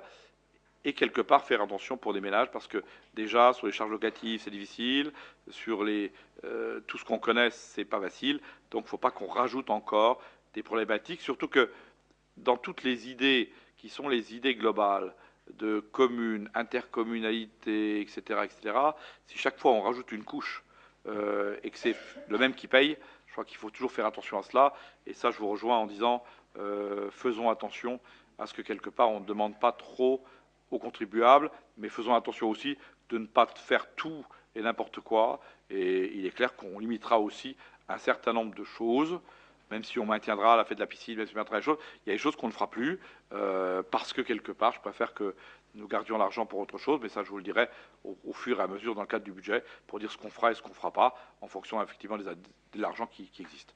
Monsieur Brem, je t'en prie. Déjà, pour reprendre le problème des 4 taxes, j'espère que ça sera encore vrai lorsqu'on votera le budget primitif. Parce qu'une année aussi, vous nous aviez annoncé lors du débat d'orientation budgétaire que ça n'augmenterait pas. Et lors du vote du budget primitif, les 4 taxes avaient augmenté. Monsieur le premier adjoint... Quand? L'année dernière? Non. L'année d'avant. Ah, bon, alors oui, voilà. Oui, non, Te trompe déjà pas d'année, alors c'est déjà pas mal. Non, mais je ne parle pas de l'année Tu me rassures quand même. L'année parce d'avant. que Parce que je pense qu'on avait eu des surprises dernière minute, c'est que... Oui, lorsque... Oui. Enfin, bon. Et effectivement, il y a 2 ans, on n'avait pas eu les chiffres des... On les avait pas eu. Bon, la surprise, je les ai eus à 11 h. Bon, alors, voilà. Donc on peut... J'espère que ça sera valable au moment... Mais monsieur Brem, tu ne vas pas nous traiter de menteur quand même. Allez, arrête. Je ne pas traité de menteur. Non, mais enfin, tu l'as fortement pensé. Voilà. Suite à une expérience passée, bon... Ah, expert, une, monsieur Brem. Allez, bon, allez. On t'en a vu tellement déjà dans ta vie. Bon, je continue. Vas-y. Alors, je constate qu'au niveau du fonctionnement, il y a quand même, jusqu'à présent, une augmentation de 1 200 000. Alors que, monsieur le maire, vous aviez déclaré, si je reprends vos déclarations du débat d'orientation budgétaire l'année dernière, vous alliez faire des réductions sur le personnel, contractuel dans les 5 ans à venir. Bon, je n'ai pas l'impression que... Bon. Jean-Claude, simplement sur ce point-là, hein, je te réponds, non, mais mais je m'excuse d'interrompre. Je reprends vos propres déclarations. Tu as tout à fait raison, c'est mon sentiment fort et je le ferai. Ce qui est clair aujourd'hui, c'est que je ne vais pas rajouter des problèmes aux problèmes. Aujourd'hui, nous sommes finalement dans une situation délicate, difficile. Je ne vais pas commencer encore à enlever les contractuels qui vont venir garnir les rangs de Jacqueline Copp qui va me dire qu'est-ce que tu veux que j'en fasse encore et vers quelle entreprise puis-je finalement les diriger. Je crois qu'on a derrière chaque homme qui travaille une famille, je crois qu'on a des familles, des enfants, plein de choses, donc je crois qu'on est tous là pour essayer de faire. Donc je dis, c'est pas le moment. Je ne dis pas que je ne ferai pas. J'ai 5 ans, je le ferai. Mais lorsque les choses iront mieux. Voilà. Oui, mais quand même, ce qui est quand même un peu une aberration, c'est que en période où on prenait une certaine austérité, bon, on est quand même augmenté le budget de fonctionnement de 1 200 000 à l'heure actuelle. On n'a pas les chiffres définitifs. L'emploi, c'est simplement quelque part, je Brem qu'on soit clair, mais c'est une vraie volonté. Hein. C'est de ma part une vraie volonté. C'est finalement une vraie volonté de ne pas laisser les gens au bord du chemin. Ça veut dire 2 solutions. Hein. Je crois que la commission d'aide sociale le sait. Soit quelque part, on fait en sorte que socialement, on les aide, soit à un moment donné, on essaie de leur trouver du boulot. Je crois qu'il n'y a pas de philosophie. Là où je suis d'accord avec toi, on devrait pouvoir orienter vers des partenaires industriels ou des partenaires commerciaux ou autres, des gens pour les faire embaucher. Seulement, on est clair, on tourne autour de quoi?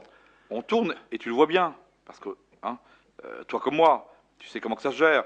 À un moment donné, on tourne autour du stage, du CDD, des FIC formations avec lesquelles on fait du bon travail, finalement, d'insertion. C'est un abord-service. Hein, et une fois qu'on a fait tout le tour, la SBH, chantier, hein, une fois qu'on a fait le tour de là, on n'a toujours pas de création d'emploi. C'est ce qui nous manque. Et c'est dommage. Alors on se dit, on temporise le temps qu'on trouve des solutions. Donc c'est vrai que la temporisation coûte un peu de sous, mais je préfère cela, Jean-Claude, à un autre système dont je ne connais pas finalement le fond. C'est-à-dire laisser les gens en disant, même la commune ne prend plus, en se disant, ben, il n'y a plus d'avenir pour personne, ben, crois-moi, c'est difficile, et c'est difficile pour nous aussi. Lorsque je prends 2 mois celui-là en CDD, 3 mois celui-là, etc., pour lui donner un coup de main, on essaie quand même de faire le maximum. Alors, fort heureusement, on arrive encore à un peu, je dirais, à tourner autour de tout le monde, pour dire quelque part qu'entre l'un et l'autre, le travail est fait. Et j'en profite pour aujourd'hui à la fois saluer et l'effort de Jacqueline Copp, et l'effort de Patrice Maire, et toutes les structures, et de Catherine Tepper, sur l'ensemble des structures sur lesquelles on a des jeunes de Saint-Ouen, et d'ailleurs, qui en profitent. Mais heureusement qu'on a ça. Sinon, quelque part, Jean-Claude, on serait véritablement dans la mouise. Si on ne s'occupait pas, nous-mêmes, de nos jeunes, de nos gens, qui sont quelquefois dans des situations, hein, et Mme Pister le sait, plus déstable que stable, je crois quelque part qu'on ferait une erreur. Mais c'est vrai que ça nous coûte du pognon.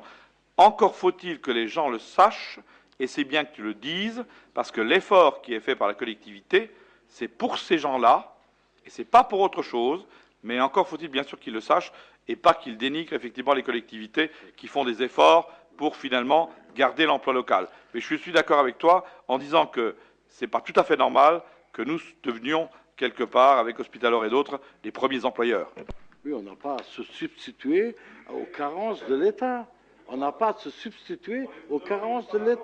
Mais je n'ai pas dit qu'on doit les foutre dehors, mais on n'a pas à se substituer aux carences de l'État, à la politique qui est menée à l'heure actuelle. Mais les petits gars, Jean-Claude, les petits gars, bon, c'est ceux que tu salues, ou ceux que je salue. Non, mais voilà. On règle quelques problèmes ponctuels. Eh ben, au moins c'est cela. On ne règle pas la masse de tous les chômeurs qui sont inscrits à la NPE. Mais on ne règle pas la masse de tous les chômeurs qui sont inscrits à la NPE.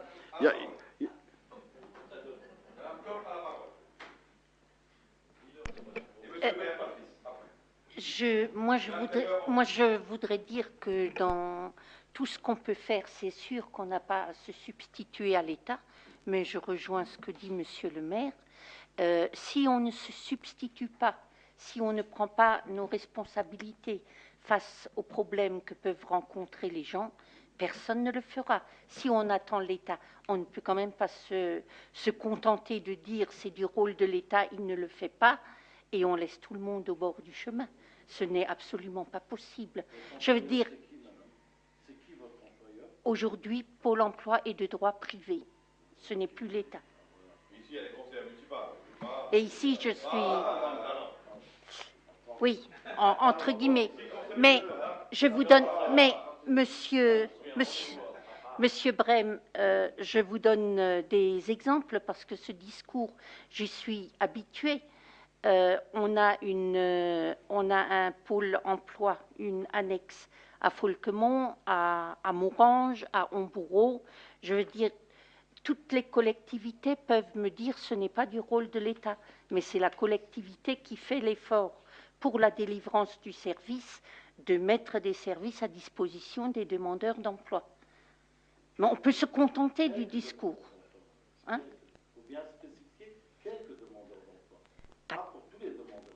Ah, mais ça, c'est comme pour la recherche d'emploi. Je veux dire, il y aurait pas... S'il y avait de l'emploi pour tout le monde, il n'y aurait pas de chômage. Ah ben, mais là, on tourne en rond. Vous savez, ça, c'est...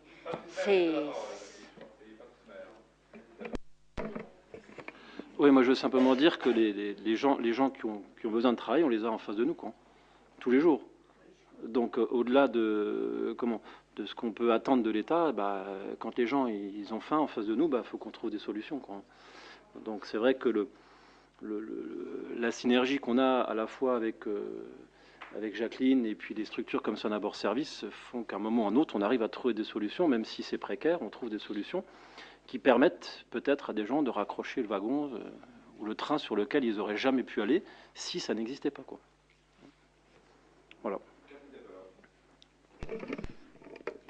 Oui, moi je vais avaliser ce qu'a dit Jacqueline et Patrice, puisque moi je travaille dans un organisme de formation. Puis je vais vous donner un tout petit exemple. Simplement, samedi j'avais une permanence. J'ai quelqu'un qui est venu me rencontrer à la mairie et qui m'a simplement dit, voilà, moi je veux travailler aux ateliers municipaux. Je lui ai dit, courage, hein, il doit y avoir une liste absolument impressionnante. Tout le monde veut travailler à la mairie. C'est pas possible. Et je lui ai dit, mais vous êtes inscrit à Pôle emploi? Non. Donc la première chose, déjà, c'est une question d'éducation des gens. Vous avez beaucoup de gens qui cherchent du travail, mais s'y prennent mal. Et c'est là qu'interviennent certaines structures, que ce soit les structures de Pôle emploi au niveau des conseillers, que ce soit les structures de Patrice Maire ou d'autres organismes, missions locales. Il y a une question déjà d'éducation des gens. Et effectivement, comme je vous dis, moi étant dans un organisme de formation des jeunes et des moins jeunes qui n'ont plus aucune solution entre guillemets, parce que plus dans le système scolaire, certaines fois ont raté les tests de certaines autres structures, vont arriver chez nous, on va leur donner une chance, ou vont venir taper à la porte de la mairie pour un CAE, on va leur redonner le CAE va leur donner un petit coup de pouce, les autres structures vont les... Oui, on est obligé de faire quelque chose, parce que sinon... je veux dire, ces gens-là, vous allez les retrouver, problème social au CCAS. Donc, que ce soit pour le Pôle emploi ou on est obligé de faire quelque chose. Bien, d'autres interventions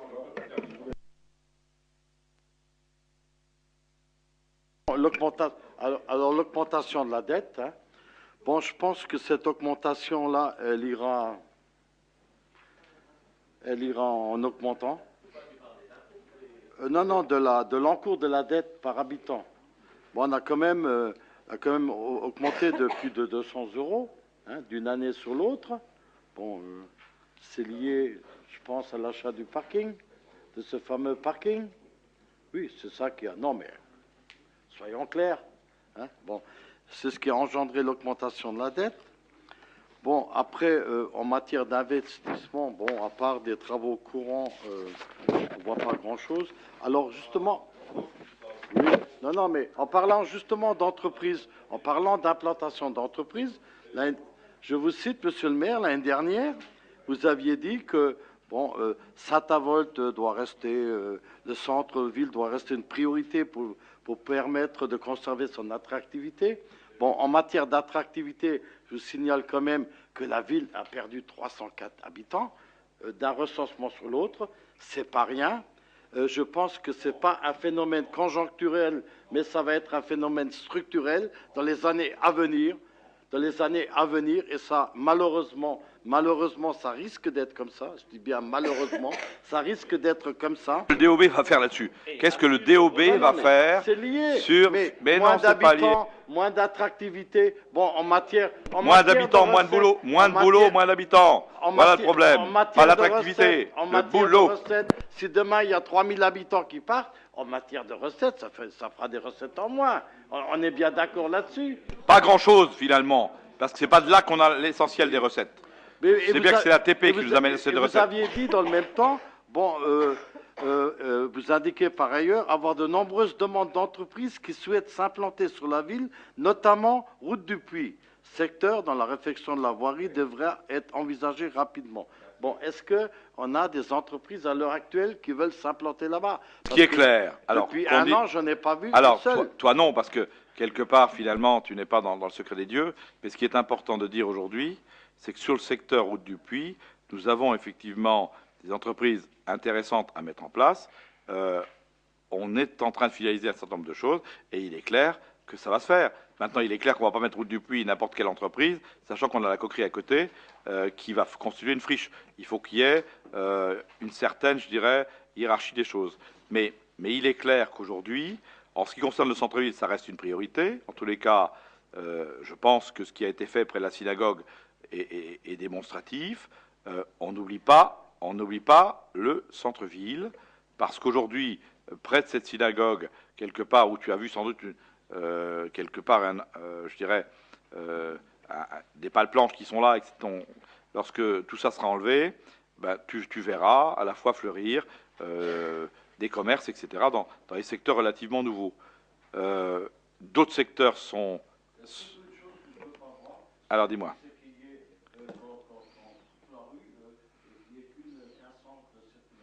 Ça, pour l'instant, c'est à l'étude.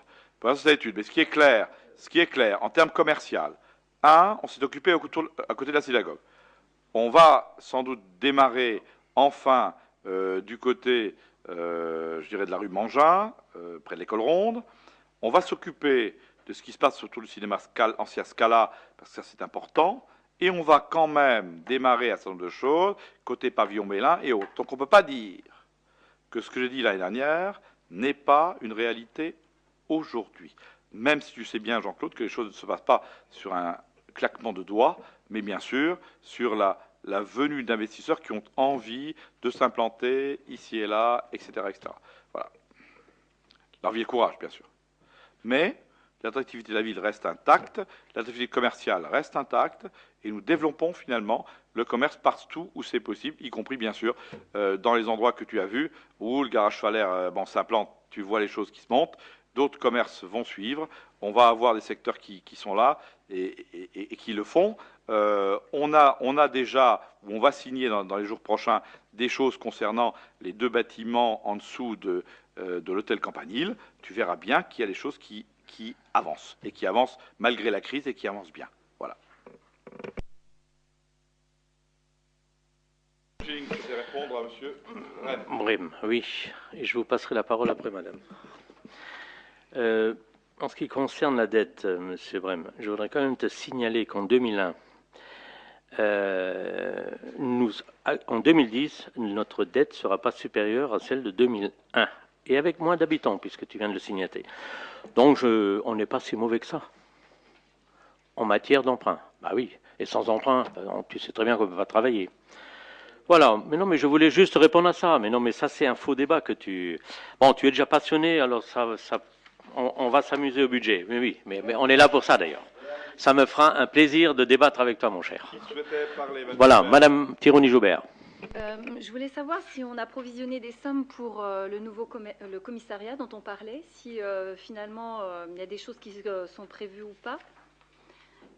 Par rapport à la piscine, vous disiez qu'on va mettre en sécurité le site, on va provisionner à hauteur de 200 000 €, mais ça n'a rien à voir avec le projet intercommunal de piscine beaucoup plus... Bon, ça veut dire que, pour être bien clair, aujourd'hui on sécurise notre piscine, parce que je pense quelque part qu'il faut la sécuriser en attendant que nous trouvions avec l'intercommunalité une véritable solution. Je suis déterminé cette année à trouver une solution avec mes collègues maires de l'intercommunalité et les conseillers communautaires pour que nous puissions trouver, je dirais, une solution adaptée. Alors, 2 solutions. Ou nous trouvons une solution intercommunale, où nous démarrerons une piscine, je dirais, pour Saint-Avold, à dimension de Saint-Avold pour Saint-Avold.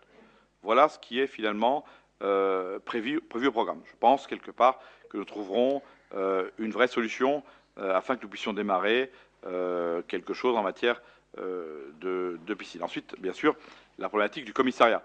Donc, la problématique du commissariat, je vous l'avais dit, elle entre d'abord dans les tablettes du gouvernement. Il faut que j'ai l'accord du ministère de l'Intérieur qui me dit « Nous avons mis en place une priorité sur le commissariat de Saint-Avold et nous sommes en mesure de le financer. » À partir de là, nous développerons le secteur derrière la maison du département. Voilà ce qui est prévu.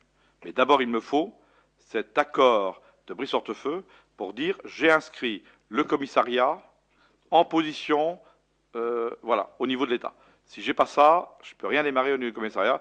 Il me faut d'abord l'accord, effectivement, du ministère de l'Intérieur. Pendant du pic, est-ce qu'on a provisionné une somme pour y construire quelque chose cette année? Vous le verrez au budget. Ardent du Pic, nous ferons donc une première tranche de travaux. C'est-à-dire qu'Ardent du Pic va commencer les travaux de la maison de retraite. Hein. Bon, je pense que maintenant le printemps arrive.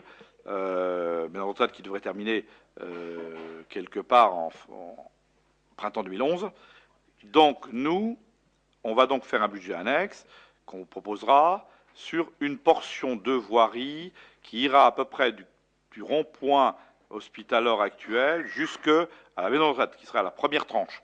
Pourquoi? Parce qu'on a prévu finalement dans ce secteur-là, de vendre un immeuble déjà à l'intercommunalité, de mettre quelques immeubles à Sainte-Barbe. Donc tout ce secteur-là fera partie de la tranche numéro 1.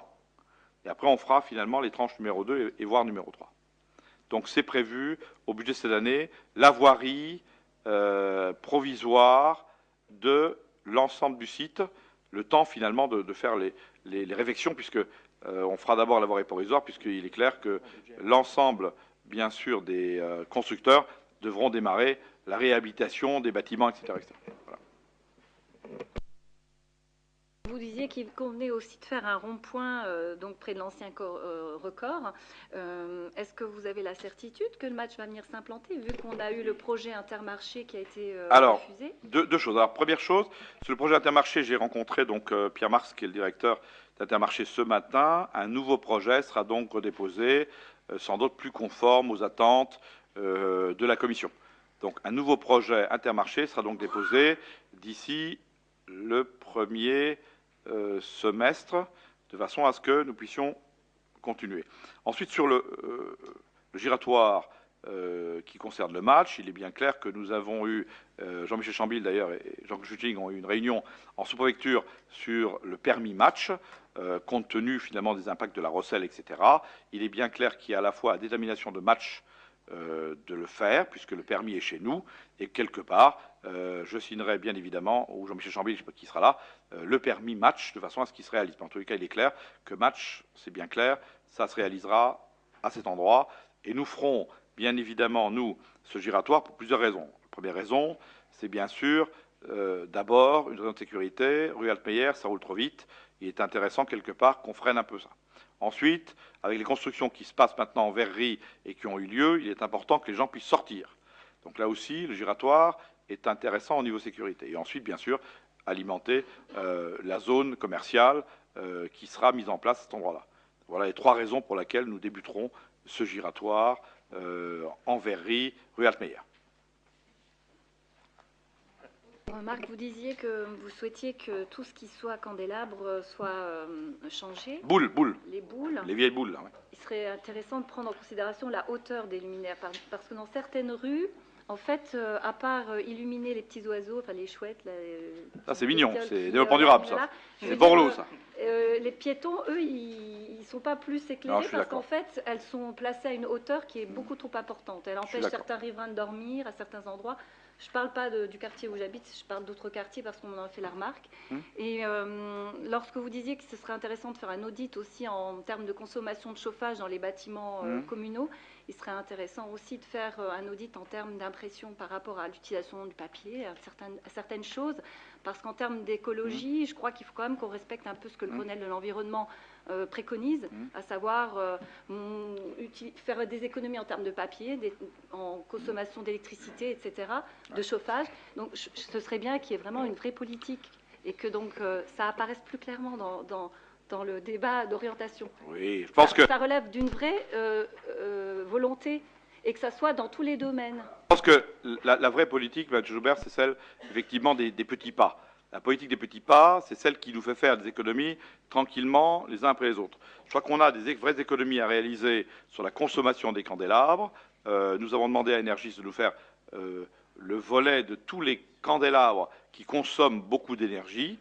Il appartiendra à la Commission, avant le vote du budget, de tracer finalement, en relation avec Jean-Michel Chambil et Energis par rapport aux travaux, la première tranche de travaux de changement de ces candélabres boules.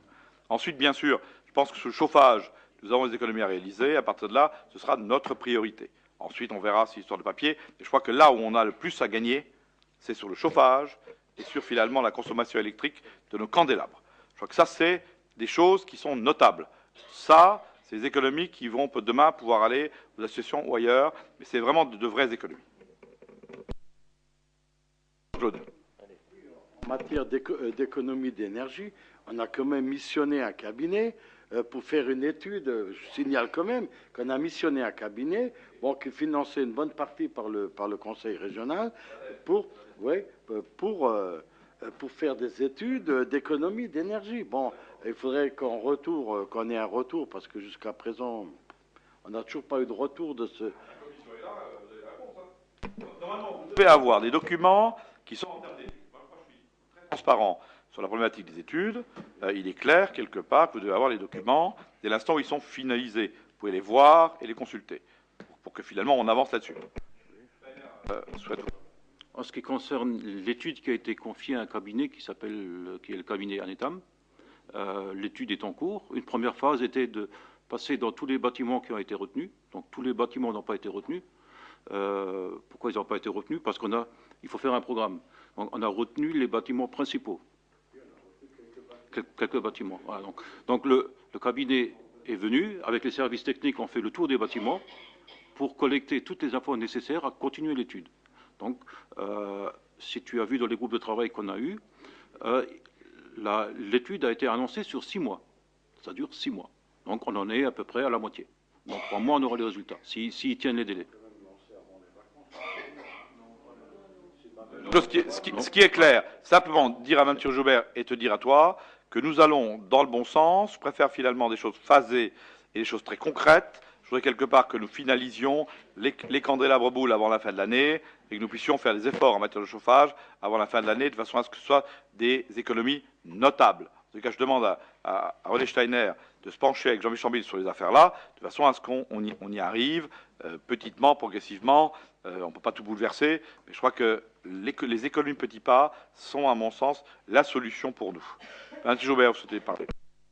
Ce que je souhaiterais aussi, c'est que l'Assemblée puisse consulter un document où vous nous présentiez le delta entre ce qu'on investit et ce qu'on va avoir comme retour sur investissement en confiant la salle de spectacle, qui est un bien collectif, qu'on va mettre à disposition d'un privé qui, lui, va faire des bénéfices. Pour l'instant, on ne fait rien. Pour l'instant, vous avez dit que c'est pour gratter 100 000 euros. Attendez, moi, j'aimerais bien que vous nous dosiez plus de précision. Parce que j'ai réfléchi quand vous m'avez dit on va avoir une salle départementale. Si, pour des raisons liées à des travaux, à des modifications de la salle de 802 places, on dit au privé, ben voilà, vous ne pouvez plus utiliser les locaux parce qu'ils sont en travaux. On va payer des pénalités au privé. On est d'accord? Ah si, on fait des travaux parce que la salle est en mauvais état ou qu'elle doit subir des modifications. Le privé, si lui, ne peut plus y passer des spectacles, il va vous demander des dommages et intérêts. Donc, on va payer le privé parce qu'il ne peut pas utiliser notre salle, qui est un bien public, qui appartient à la collectivité entière. Joubert, quelque part, je crois qu'il faut laisser faire le temps. Ben, moi, j'ai peur parce que vous nous engagez quand même sur 5 ans. Oui, mais attendez. C'est un essai de 5 ans. 5 ans, écoutez. Ça veut dire qu'en 2015, le privé, il aura toujours la gestion de ce bien public. Je vais vous donner un exemple clair. Quel est finalement le délai en matière de départemental, hein, pour simplement parler du département. Souvenez-vous, lorsque, quelque part dans les délibérations du Conseil général, André Bertol et moi-même, qui étions conseillers généraux à l'époque, on a demandé une maison du département. Elle s'est créée, bien évidemment. Mais combien de temps y a-t-il fallu entre le moment où on a décidé de la faire et le moment où elle s'est réalisée, Mme Joubert? Bien plus de 5 ans. Bien plus de 5 ans. Ça veut dire... Oui, ça veut dire... Non, attendez, doucement. Joubert, n'essayez pas, finalement, de mettre sur les conseillers généraux, quelle que soit leur tendance, finalement, le moindre soupçon. Je crois qu'il est important de dire que chacun fait son travail et que, finalement, en matière de gestion, qu'elle soit départementale ou qu'elle soit communale, chacun fait en fonction des moyens qu'il a. À partir de là, je dis simplement, et je cite comme exemple, entre le moment où nous avons décidé délibération du Conseil général de la Moselle, création d'une maison du département et la réalisation finale, il s'est passé bien plus de 5 ans. Donc, ce dont on parle déjà, c'est de se positionner pour finalement que nous puissions avoir cette salle départementale dès lors que nous aurons la délibération du Conseil général. Il se passera bien 5 ans avant qu'elle se réalise. Donc, croyez-moi, le délai qui pourrait être le cas, mais je vous dis, sous toute réserve, puisque quelque part aujourd'hui, il n'y a pas les offres, on n'a pas ouvert. Enfin, pour l'instant, ça reste une hypothèse. Admettons qu'il y ait hypothèse, il n'y aura vraiment pas d'interconnexion entre la décision du Conseil général éventuel et finalement le fait qu'on puisse donner au privé, si tant est, Gilbert, qu'on le fasse, même si c'est votre cheval de bataille, je l'ai dit et je le redis, si je ne gagne pas 100 000 euros, je ne le fais pas, donc il est bien clair, attendons d'abord les offres avant de s'émouvoir. Je crois qu'il est toujours temps de s'émouvoir, mais comme je l'ai dit, et comme l'a dit quelque part quelqu'un qui était à la fois quelqu'un que je respectais beaucoup et qui quelque part était quelqu'un qui est sans doute beaucoup plus proche de votre tendance politique, donner du temps au temps et quelquefois des choses importantes.